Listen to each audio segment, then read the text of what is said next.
than Caesars. They be done coming like, oh my Lord Jesus. Finally begun and they know they can't beat us. My man's a gun and I rip from the pieces. Rip from the pieces. My man's a gun and I rip from the pieces. Shawty be wobbly, that's my philosophy. Gotta be comedy, ain't no one stopping me. I just be coming on beat from the go. Just to be clear, see your flow is enough. Moment in time, but the trick is too slow. You act in public, I'm acting alone. If there's a difference between me and you, I just be coming out acting the fool. My name is Joe Shimoda, and here we're at the Bats Creek last 3 rounds. How was it here today? No, bad track is kind of tricky. It's a little muddy, and they put small obstacles. So yeah, just have to figure it out. You're coming off 2 wins in the 22 outdoor season. How's it going, bud? Good. I mean, can't be any happier taking overalls, and for sure want to do it more and more. So yeah, just have to keep my focus. Do you expect to win? I mean, for sure, like everybody wants to win. I'm not like racing for seconds. So yeah, I'm happy about it. How long have you been over in the States for? I'm in States for probably 7 years. Originally, I'm from Japan, and that's my hometown, yeah. Where in Japan? In Suzuka, where there's F1 circuit is. Is motocross big in Japan? I mean, people know, but not as big as here. Who do you look up to? My favorite rider is Justin Barcia. Just his style, aggressive, fighting for any positions really. That's kind of my favorite. Shimoda. Shimoda's a legend, dude. You know that you're his favorite rider? He's my favorite rider, though. Really? Dude, the dude's so down to earth. It's like once he's insane. I love the kid. He's so badass on a bike. Joe, baby. Bud's Creek, is this a historical track? It's a great track, I think. You know, a long time ago they did the 250 GP here, and they did the Nations here in 07. Now it's a race that's really awesome for us. Filippo pole shot of both motos and led every lap, and he won overall on a 250. So it's a track that I like anyway. It's going to be hot today and humid, so like when you get down in the bottom of that, there's no breeze. So this is one of the tracks that can get the hottest. How's your mechanic? You guys get along? Yeah, Is he cool? he's cool. He always has his resting bitch face. What is he do? RBF. Oh, you call him RBF? Yeah, always. I come out, he on, RBF. So I never know which place I finish. We're gonna get that RBF today. We've been working on it, but you know, Okay. game phase. Mechanic Joe Shimoda. How is that? It's sick. It's Joe. Can't be anything bad about it. Shimoda's sort of like, he makes me laugh. He's sort of a funny guy, right? Oh, dude, he's hilarious. But like, you kind of got to know him a little bit to get a lot of his little jokes. But he's hilarious. We're at Butts Creek. Joe sitting 3rd in points right now in 2022 season right now and crushing it. You happy with that? Yeah. So how is it being a mechanic for Joe Shimoda? It's awesome. He's super rad kid, super humble, awesome family, super nice kid. So it's cool. A lot of fun. How do you qualify in practice today? 3rd. Third. Yep. So what do you tell him going into today? I mean, not much that I need to tell him. He knows what he has to do. He knows what he can do. He knows what he's capable of. So it's kind of just, you know, give him that little extra confidence and let him know that, you know, not here to mess around. So, you know, let him know you can do it. How is it working for Mitch Payton, legend over there? Mitch is awesome. He's cool. Look at him. He's just making sure Kyle's getting everything done right now. So, yeah. No, Mitch is awesome. He's super cool to work for. Such a icon in the sport. So it's cool to be able to work under his wing and kind of learn things that he's done over the years. It's awesome. How old are you? 22. 22. Yeah. How'd you get the job? When FC shut down, I was looking for a job, and then Zach, the old team manager at the time, offered me a job, so I decided to come over. It's not what you know, it's who you know. Exactly. All right, dude. Keep greasing those connections. I will. Anderson, what's up? What's your take on Shimoda? Shimoda? Call him fried sushi. What? Fried sushi. Why do you call it fried sushi? Look at him. We got fried sushi right here. He's been crushing it too. He's been frying the competition, and yeah, 2 wins on the season. It's a cool one for him. You know, when you're that age, and you're young, and everything's going good, life's good for him right now. So I think he's enjoying it, and he's crushing it. What about the Lawrence brothers? Those guys. They're a pain in the ass. They're good guys. They're awesome guys. They're both riding really good. we can beat him, but you got to be there with him. The Lawrence brothers, you got Justin Cooper. I mean, it's a pretty, those are some tough guys to beat. For sure, if you want to be in the mix of top 3, definitely have to get a start. For sure, you have to stay in it for 30 minutes.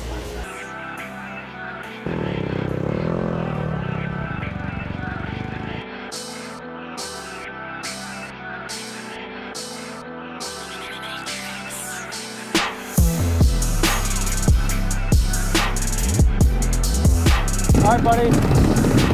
Let's do this shit. Drive it in there. Do it open laps, buddy. Come on, let's go. 30 minutes plus 2 laps. 250 Moto 1 from Bud Street.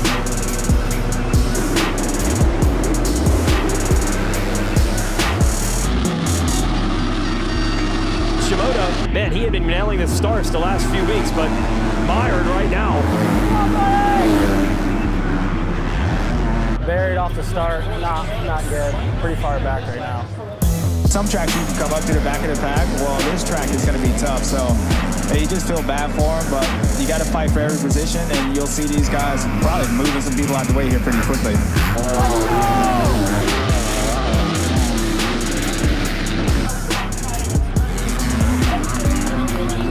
Let's go!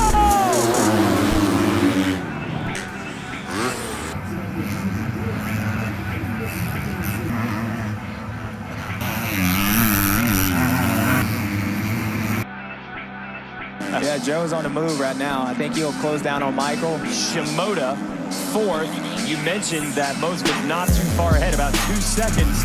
So you should probably see that red number 29. Yep, there he is. Yeah. Shimoda's got a shot at 3rd. Looks like Joe got around Michael. That was a hard-earned podium for Shimoda. White flag's about to come out. There's the green machine, the Monster Pro Circuit Kawasaki taking 3rd. Shimoda. And he worked hard for that one. Moto 1 down. Moto 1 down. 3rd. Just had a pretty bad start. Yeah, I totally missed that one and try to charge up as much as I can, and 3rd is only the place I could get to. So next moto, hopefully for some better starts. Bad start. Needs to be a better start, and I think it'll be all right, but that was a pretty good makeup anyway. It was good. Pumped.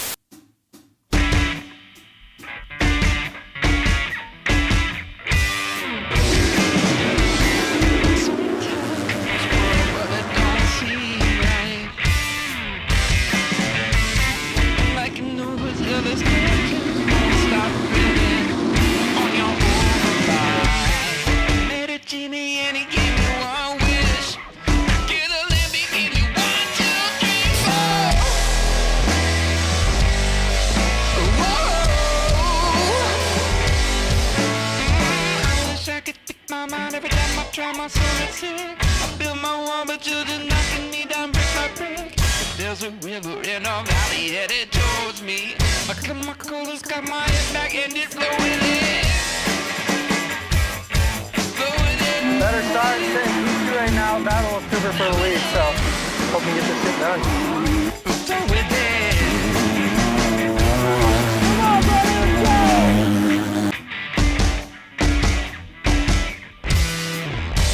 Pass, we're 3.5 second gap right now. Just gotta keep putting in good 3 laps, keep it going.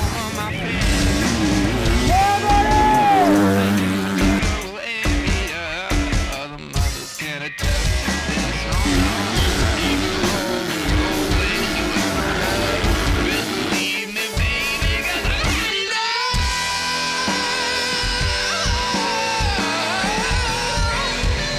Let's go, buddy!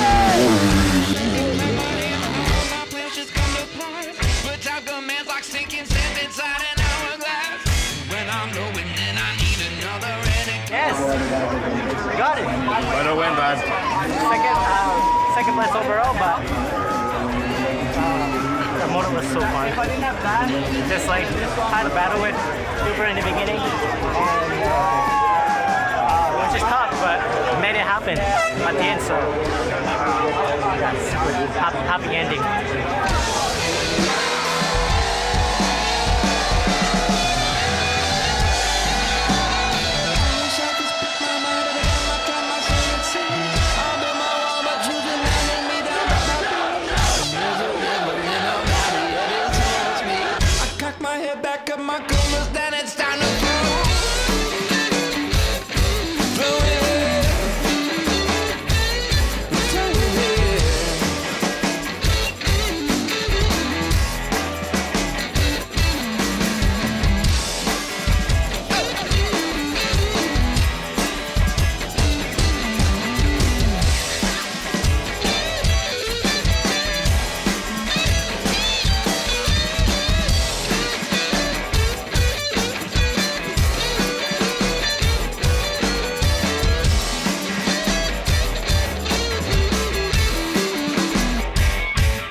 Good afternoon, ladies and gentlemen, everyone here in Zurich. Thank you for joining in this anniversary celebration that's going to take us 60 years into the past.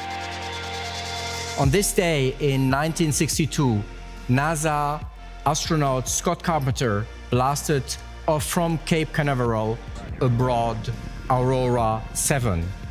But Carpenter wasn't entirely alone on this solo mission. On his wrist was a Breitling Navitimer Cosmonaut, the first ever Swiss-made wristwatch to travel into space. Allow me to introduce our first guest, former NASA astronaut Scott Kelly. You had a chance to meet Scott Carpenter, is that right?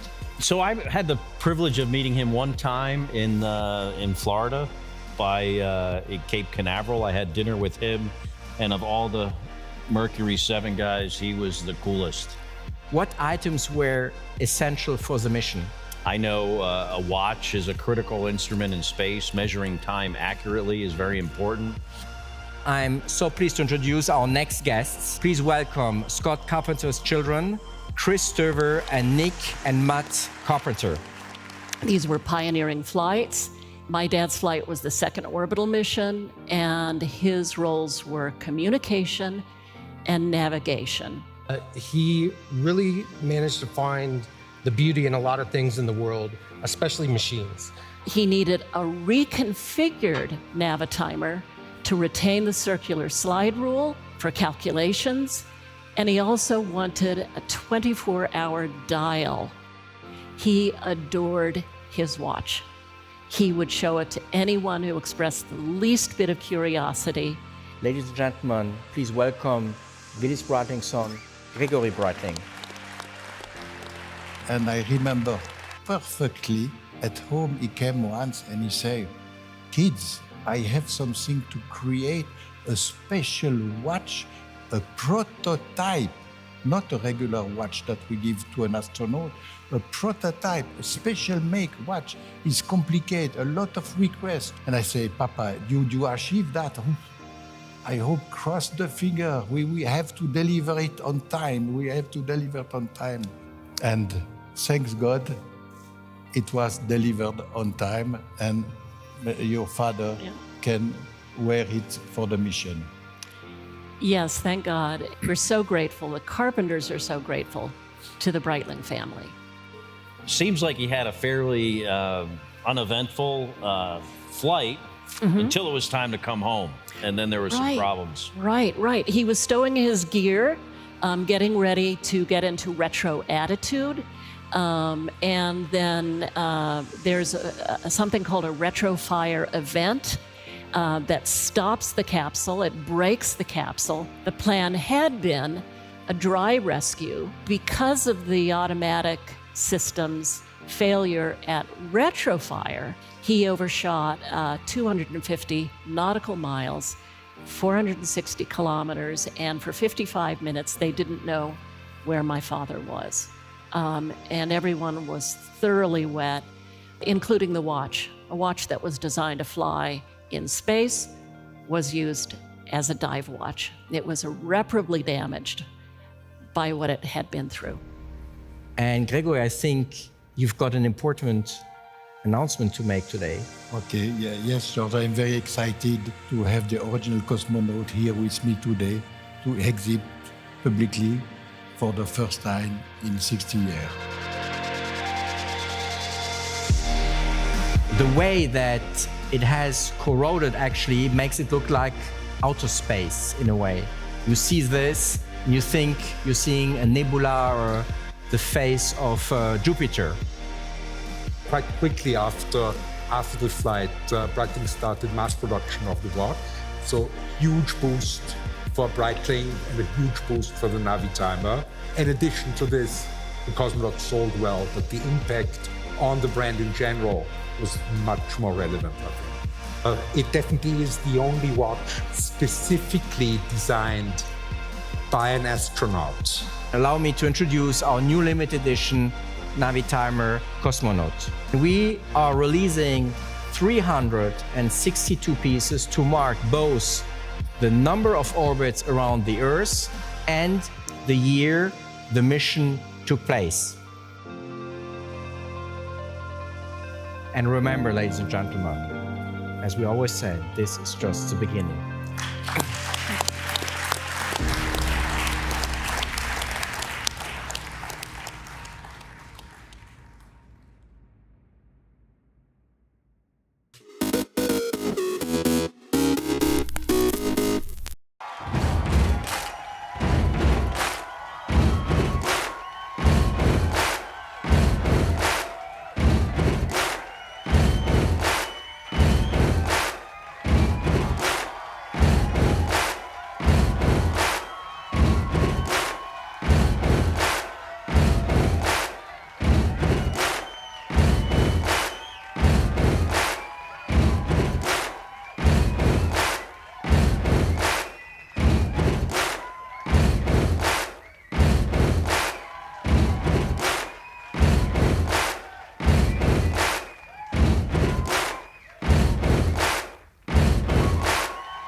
Sam Reynolds here, welcome to Silverstone. It's the MotoGP, but it's not just any MotoGP, it's the Monster Energy British Grand Prix.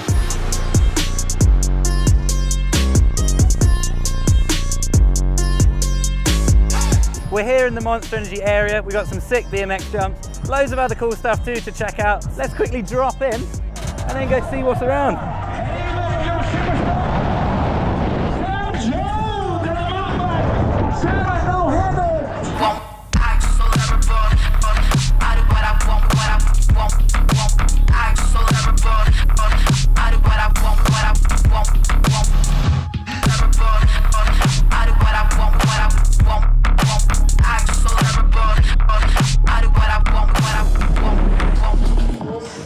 Oh, there we go. Good sesh.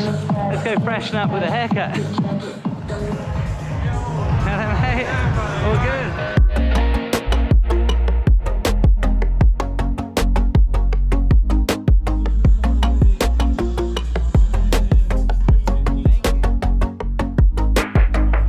And if you fancy it, we're even doing some free tattoos, so come on down.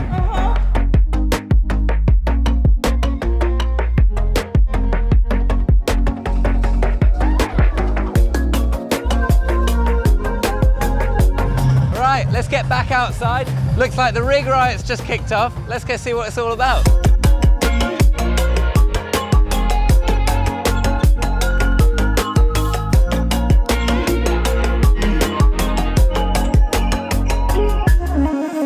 Right, here we go. We've got a safety car lap in this BMW. This should be wicked. Hello, mate. Oh no. What are you doing in here? VIP treatment, mate. I've been in it all day. Do you live in here? Yeah.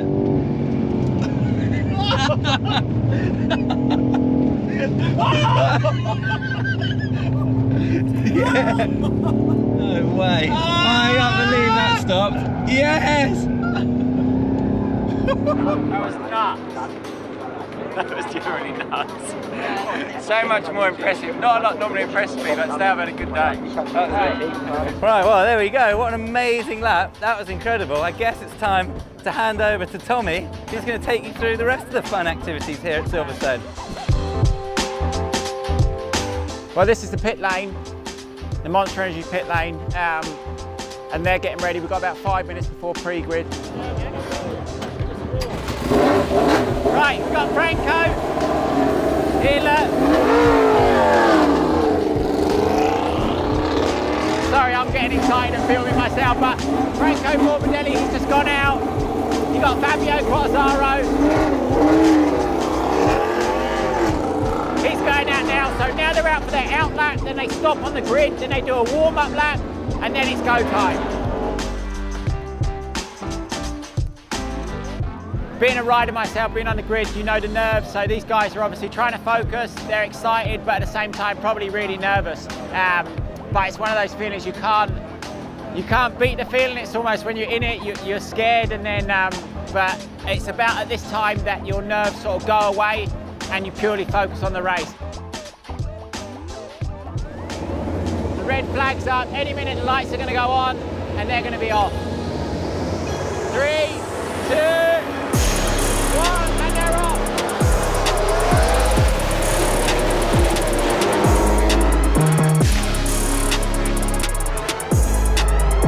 I'm going to go enjoy the race, but thanks for tagging along with us this weekend.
October 1st, 1908. There's nothing like a Model T. Henry Ford rolls out the Model T, succeeding in his quest to build an affordable car for the masses. The price tag for the car, nicknamed the Tin Lizzie, $850 back then, or about $17,000 in today's dollars. 1949.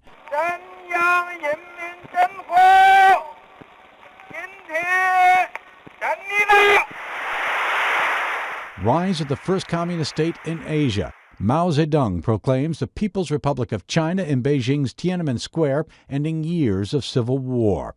That happens after Chiang Kai-shek's nationalist government is driven into exile, resettling in what's now Taiwan. 1903. It's play ball in Boston as Game 1 of the first World Series gets underway. The visiting Pittsburgh Pirates beat the Boston Americans 7-3. But the Americans, now known as the Boston Red Sox, win the best-of-9 game series. 1962. Johnny Carson debuts as the host of NBC's The Tonight Show. His reign as TV's king of late night lasts for nearly 30 years. And 1971. Walt Disney World, home of the Magic Kingdom, Epcot, and more, opens in Orlando, Florida. Today in history, October 1st. Tim McGuire, The Associated Press.